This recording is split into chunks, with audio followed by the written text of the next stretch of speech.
آج مجھے کسی نے فون کیا، ہماری پٹھانی اور ہماری بلوچی پہلے اور اسلام آباد میں، علیہ باللہ تبلیغ میں چلا گیا تو اللہ کے راستے میں وقت لگا رہا ہے، اور پھر آدھی رات کو اٹھا تہجد کے لیے، تو ایک آدمی خراٹے لے کر کے سو رہا تھا، تو نماز توڑ کر کے جیب کے اندر چھری تھی اچھی سی، اس لیے کہ تبلیغ والوں کے پاس چھری تو ویسے بھی ہوتی ہے نا، پیاز کاٹنے کے لیے، سبزی کاٹنے کے لیے، تو وہ جو چھری تھی اس چھری سے اس کو ذبح کر دیا۔ وَمَن يَقْتُلْ مُؤْمِنًا مُتَعَمِّدًا فَجَزَاؤُهُ جَهَنَّمُ خَالِدًا فِيهَا۔ جو مسلمان میرے بھائی یہاں موجود ہیں وہ اس بات کو سمجھ لیں کہ نبی کے دو شاگردوں کے آپس کی معمولی اختلاف کی وجہ سے شب قدر کا علم اللہ ہم سے لے گئے، اور شب قدر جو متعین تھا اس کی تعین کو ختم کر دی، اور امت کے سامنے اس کو مبہم کر کے رکھا گیا کہ اس کو یہ ہے کہ تلاش کرو۔ اب جب یہ خیر القرون کا زمانہ ہے، نبی کا زمانہ ہے، اور حضرت کے زمانے کے اندر اس مبارک زمانے میں بھی جب لڑائی اتنی نحوست کا باعث ہے کہ اس لڑائی اور اس اختلاف کی وجہ سے ایک عظیم نعمت سے ہم لوگ محروم ہو گئے، یعنی تعین شب قدر اور لیلۃ القدر کی تعین سے محروم ہو گئے، تو اس وجہ سے آپ اندازہ کریں کہ لڑائی کی نحوست کتنی ہے۔ ایک لڑائی کی صورت تو یہ کہ ہاتھا پائی ہونا ہے، دست بگریبان ہونا ہے، کسی کی ملکیت کو چھیننا ہے، اور ایک لڑائی کی صورت یہ کہ اندر سے میں آپ سے جل رہا ہوں، آپ مجھ سے جل رہے ہیں، یہ سب اس میں داخل ہے۔ لڑائی یہ تھوڑی ہے کہ بس میں آپ پر گولی برسا دوں، آپ مجھ پر پتھر برسا دیں یا ڈنڈے برسا دیں۔ لڑائی میں یہ بھی ہے کہ ایک دوسرے سے حسد رکھیں، ایک دوسرے سے بغض رکھیں، اور ایک دوسرے کے کاٹنے کے پیچھے لگ جائیں، اور ایک دوسرے کو اوپر سے سلام کر رہے ہیں لیکن اندر اس کے خلاف جتنی دشمنیاں رکھی ہیں، وہ فارسی والا کہتے ہیں کہ ظاہر دبیرست باطن خدا، اوپر سے تو منشی صاحب ہے لیکن اندر وہ خدا بنا ہوا ہے، اندر پتہ نہیں وہ اپنے آپ کو کیا سمجھتا ہے۔ اس لڑائی کی نحوست یہ ہوگی کہ شب قدر اور لیلۃ القدر کا علم اللہ پاک نے ہم سے لے لیا متعین طور پر، لیکن آپ نے فرمایا کہ فرفعت وعسى ان يكون خيرا لكم، شاید اس میں تمہارے لیے بھلائی ہو اللہ کے ہاں، میں آپ کو نہیں بتا سکتا، لیکن اسی میں شاید یہ کہ فائدہ آپ کا نفع ہو۔ یہ اس لڑائی کی نحوست ہے۔ ویسے بھی آپ حضرات سے عرض کروں، ہم لوگ بلوچ لوگ ہوتے، پٹھان لوگ ہوتے ہیں، ہماری پٹھانی اور ہماری بلوچی پہلے اور اسلام آباد میں، علیہ باللہ ہم نے یہ کیا کہ ہم پہلے اپنے پٹھانی اور اپنے مہاجریت کو، اپنی قومیت کی روایتوں کو پوری کریں گے، پھر اس کے بعد جا کر کے اللہ آپ کا بھلا کریے کہ اسلام آباد میں۔ لیکن اللہ نے ہماری رعایت بھی رکھی ہے، اگر کوئی ناراض ہوتا ہے تو شریعت اس کو 3 دن کی اجازت دیتی ہے، 3 دن تک۔ اس کی وجہ ہے کہ کوئی جتنا بھی غصہ والا ہو تو 3 دن تک سوچنے کا، اس کو 3 دن تک تو دماغ پہ یہ کہ وہ آگ جل رہی ہے، اور 3 دن میں اس کی آنکھوں پر پردہ چھا جاتا ہے۔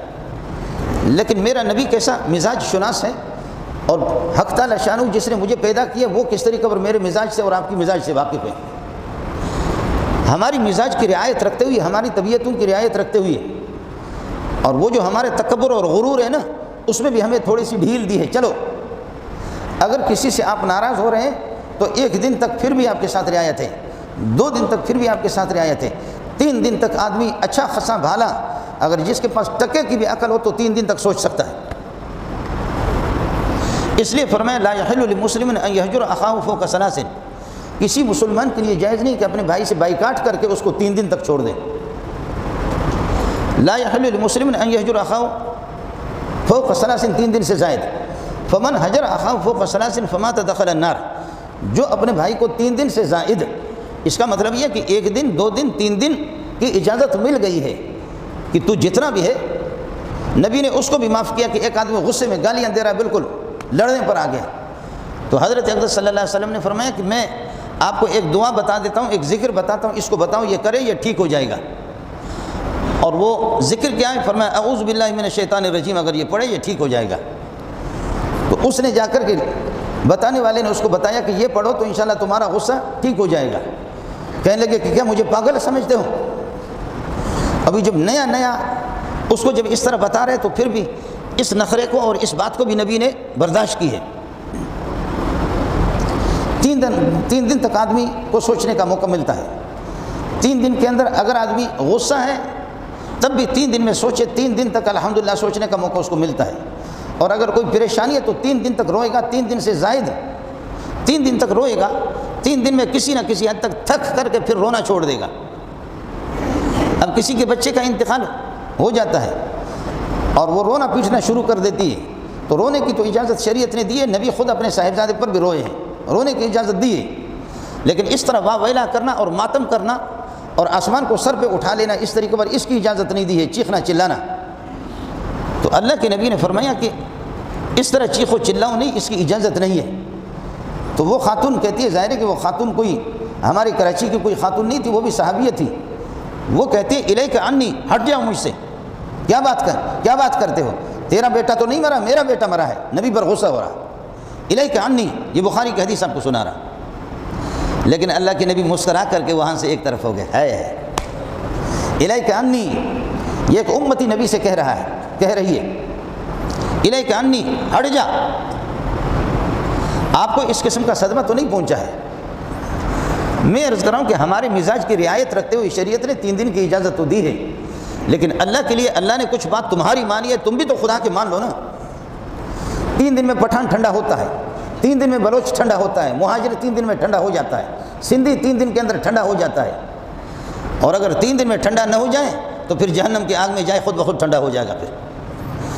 پھر گرمی کو گرمی ختم کرے گی۔ یہ جو تمہاری گرمی جو یہاں ختم نہیں ہو رہی نا، تو پھر اس گرمی کو گرمی آپ تو نہیں سمجھیں گے۔ ہمارے علماء کہتے ہیں نفی پر جب نفی داخل ہوتی ہے تو اس بات کا فائدہ دیتی ہے، پھر یہ تمہاری گرمائش پھر ختم۔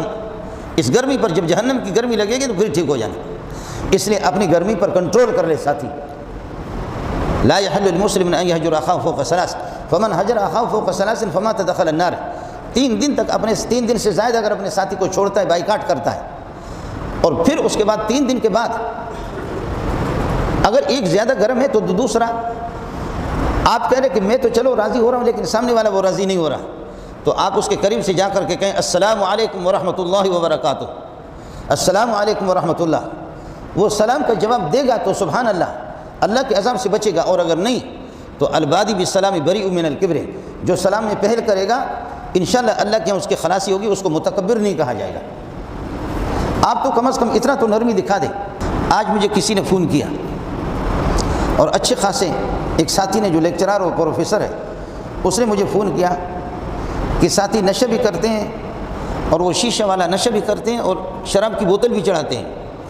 لیکن روزے بھی رکھتے ہیں، کیا ان کا روزہ ہوگا نہیں ہوگا؟ میں 11 بجے گھر سے جیسے نکلا تو یہ مجھے فون آ گیا۔ اب آپ بتاؤ کہ فرشتہ غریب کیا کرے؟ وہ آپ کے لیے کیا لکھیں کہ ادھر ہم شراب بھی پی رہے ہیں، ادھر روزے بھی رکھ رہے ہیں، ادھر شراب بھی پی رہے ہیں اور ادھر نماز بھی پڑھ رہے ہیں۔ وہ کوئی تبلیغ میں چلا گیا تو اللہ کے راستے میں وقت لگا رہا ہے، اور پھر آدھی رات کو اٹھا تہجد کے لیے، تو ایک آدمی خراٹے لے کر کے سو رہا تھا، خر خر خر، اس نے اپنی نماز توڑی، کہنے لگے اس کے بعد اگر تم نے خر خر کیا، میری نماز خراب کی نا، تمہاری خیر نہیں ہے۔ بدبخت آدمی بغیرت، آپ کو شرم نہیں آتی، لوگوں کی نمازیں بھی خراب کرتے ہیں۔ پھر اللہ اکبر، وہ غریب سویا ہوا، پھر وہ کہتا خر خر خر خراٹے لے رہا ہے، پھر نیت توڑی، کہنے لگے کہ تاتو آئیں بیا گڑ گڑ گئے خر خر کے اس کو خیر نشتا، پھر اگر آپ نے ایسے خر خر کیا نا تو تمہاری خیر نہیں ہے۔ اس کو جب جگایا نہیں ہے آپ نے تو وہ غریب پھر خر خر کا پھر نیت باندھی، پھر تیسری مرتبہ یہ ہے کہ پھر اس نے خر خر شروع کیا، تو نماز توڑ کر کے جیب کے اندر چھری تھی اچھی سی، اس لیے کہ تبلیغ والوں کے پاس چھری تو ویسے بھی ہوتی ہے نا، پیاز کاٹنے کے لیے، سبزی کاٹنے کے لیے، تو وہ جو چھری تھی اس چھری سے اس کو ذبح کر دیا۔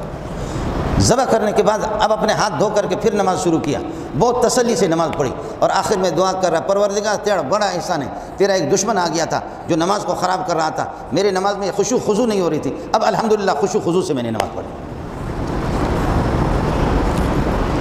تو یہ بتاؤ کہ اس تبلیغ کا اور اس تہجد کا فائدہ کیا ہوا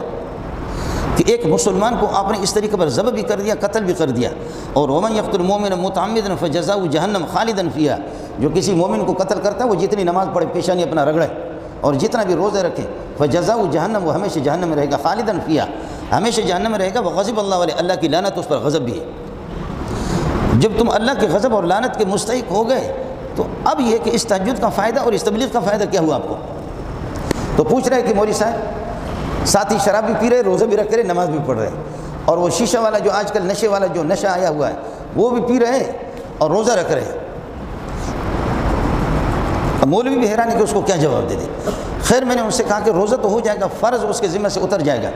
اگر کوئی آدمی شراب کی بوتل چڑھا لیتا ہے، پھر اس کے بعد اپنے منہ کو دھو لیتا ہے، کچھ کر لیتا ہے، جا کر کے نماز پڑھ لیتا ہے، فرض اس کے ذمہ سے اتر جائے گی، فرض اتر جائے گی۔ مفتی اس کو یہ نہیں کہے گا کہ تم دوبارہ نماز پڑھو، لیکن یہ کہ اللہ کی لعنت ہوگی اور اس فرض اس نماز پر اس کو ثواب 1 ٹکے کا بھی نہیں ملے گا۔ اور ظاہر ہے کہ جب کسی چیز سے اس کا غرض اور نتیجہ حاصل نہ ہو جائے تو اس کا کیا ہے؟ شادی آدمی کرتا ہے کسی مقصد کے لیے، وہ مقصد حاصل نہ ہو، آدمی مزدوری کرتا ہے 4 پیسوں کے لیے، اس کا کوئی مقصد ہی ہوتا ہے، پانی پیتا پیاس کو ختم کرنے کے لیے اس کا مقصد ہوتا ہے، کھانا کھاتا ہے اس کا مقصد ہوتا ہے بھوک ختم کرنے کے لیے، بدن میں طاقت اور تقویت آ جانے کے لیے۔ کھانے سے بھوک ختم نہیں ہوتی، پانی پینے سے پیاس یہ کہ بجھتی نہیں ہے، تو پھر یہ ہے کہ اس پینے کا اور اس کھانے کا فائدہ کیا ہے؟ جب میں نماز پڑھ رہا ہوں، روزہ بھی رکھ رہا ہوں، لیکن میری نماز پر اللہ کی خوشنودی حاصل نہیں ہو رہی، اللہ کی رضامندی حاصل نہیں ہو رہی، اس پر اجر و ثواب مرتب نہیں ہو رہا، تو اس نماز کا فائدہ کیا ہو گیا؟